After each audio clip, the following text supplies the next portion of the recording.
In Gigasword, you don't just wield a giant novelty-sized weapon for the sake of it like Cloud Strife. Not only will you partake in some weighty hack-and-slash combat with it, it's also this game's gimmick for traversal and puzzle solving, as you're going to be using it to unlock doors, weigh down pressure plates, and push blocks. There's even sections where you have to leave your sword behind, kind of like how you would leave your mech in Gato Roboto. Everything from this game's art style, all of its sound effects and gameplay, if you told me this was being made by the same people who made Shovel Knight, I'd believe you. Gigasword releases on the 13th of November, and this right here might be a day one buy for me.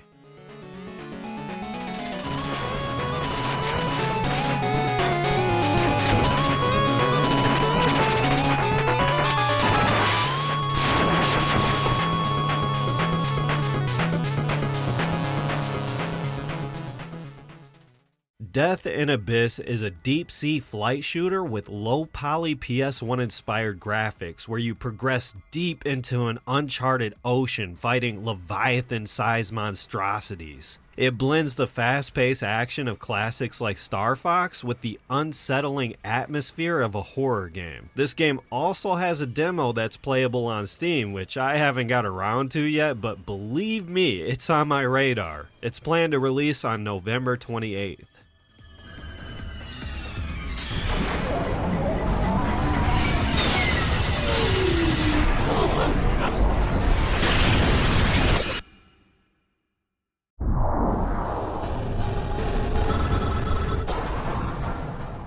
Silly Poly Beast is, well, honestly, I don't know what the hell this game really is. Sometimes it's narrative, sometimes it's a top-down twin-stick shooter, sometimes it's a survival horror game with fixed camera angles. Poly Beast is a lot of things, and none of them are boring. It's highly stylized, tons of atmosphere, and it's pretty tough too. I found out early on that I wasn't supposed to be fighting every single enemy I came across, wondering why I was repeatedly seeing the game over screen. It definitely wears its survival horror inspirations on its sleeves, even if it's not that scary of a game. This game is already out. It released mid last month, but please, save your money, play the demo, just wishlist it. I know I show off a ton of games on this channel, but don't think I'm over here buying every single game I come across. The backlog, it's a wonderful thing. And it's just as nice having a wish list in your back pocket when you feel like trying out something new.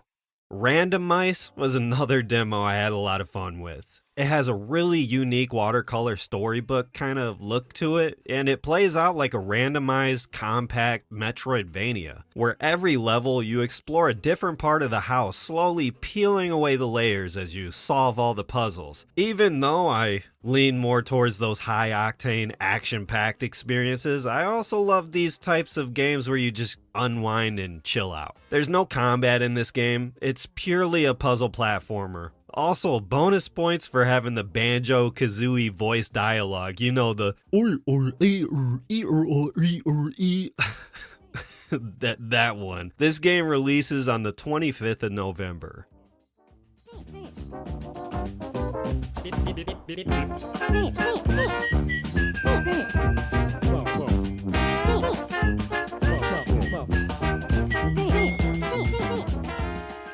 I think I remember seeing Keeper recently during an Xbox showcase, being a little confused at what the hell I was seeing, but then I heard it was being made by Double Fine, the creators of two games I really love, that being Psychonauts and The Cave. You could argue that this game isn't really considered indie because it's being published by Xbox, but for me it has that indie soul to it. You know what I mean? But even though I really trust Double Fine to make really good games, and it is sitting at a very positive on Steam, it released on October 17th, I gotta be realistic. You do play as a damn sentient lighthouse, and Keeper, it kind of screams, you know, that 6-hour cinematic experience. I haven't seen any reviews yet. You know what? Maybe it goes on sale, and it becomes one of those gems that I slept on for a really long time. That's usually how this goes.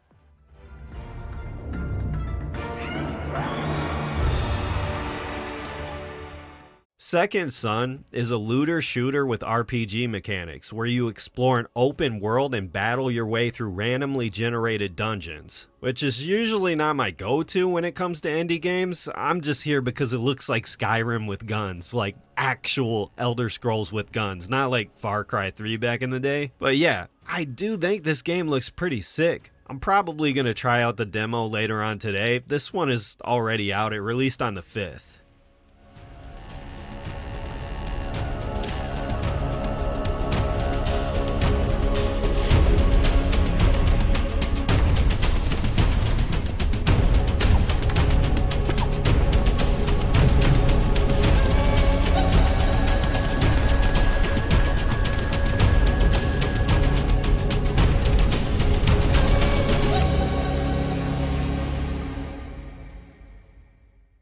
By Sweet Carole is a narrative adventure game with a completely hand-drawn art style, and I haven't seen something this unique looking since Cuphead back in the day. This game is drop-dead gorgeous, but unfortunately, the recent reviews are mixed. I'm not hearing people saying that the game is bad per se or anything like that, but mostly just reports on being kind of buggy. So what I would recommend is if you're interested in playing this game, you might want to wait a while until those bugs are ironed out, because it doesn't just seem like, silly little jank. It seems like people are actually getting hard locked, which is kind of sad because when I see this game, it literally looks like my childhood. But like I said earlier in this video, the backlog is a wonderful thing, and there's only benefits to waiting. Not only do you get the games at a cheaper price, but you get the best version of that game. Anyways, I'm excited to play this game, but only when I know it's completely playable. Now hopefully this game doesn't get delayed again, but it's Terminator 2D No Fate, and what can I really say? It's the Terminator, but with beautiful pixel art graphics, and it plays like a side-scrolling shoot-'em-up from the looks of it. This game hopefully comes out on the 12th of December, and I'm really excited to play it.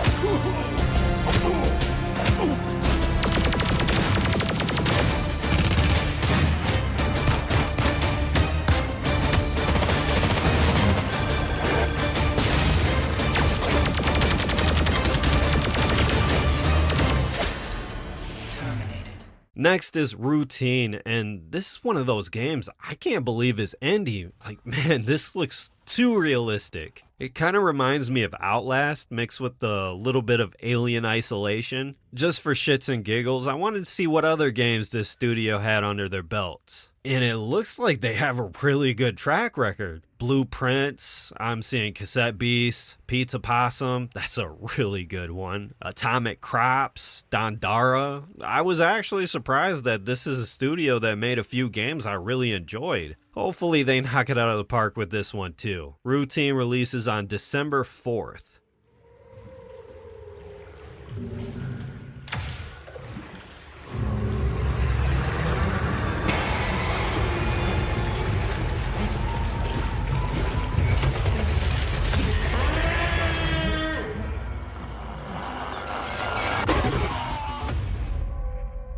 And last but not least, we have Moursels. And this is basically the Binding of Isaac's little brother, who is currently going through a wild-ass acid trip. This game is promising tons of replayability as well as creature collecting mechanics, which is pretty interesting. I love the neon psychedelic look of it, and I really love whatever shader they're using on this. Man, I wish I could put this on my retro games. Moursels is releasing on November 18th, and I just got done playing the demo for it. It was really fun, man. Give it a try. Anyways, that's it for me. Originally, this video was going to be over 30 games, which I quickly realized was blown way out of proportion for me. At least because I wanted to provide some type of commentary and not just stitch a bunch of trailers together. There's just so many damn great looking indie games set to release or have already released at the tail end of this year. So expect a part 2 and a part 3 and possibly the saga just continuing endlessly, honestly, because there's so many other games I didn't get to that I really wanted to talk about. But yeah, that's it for me. Later.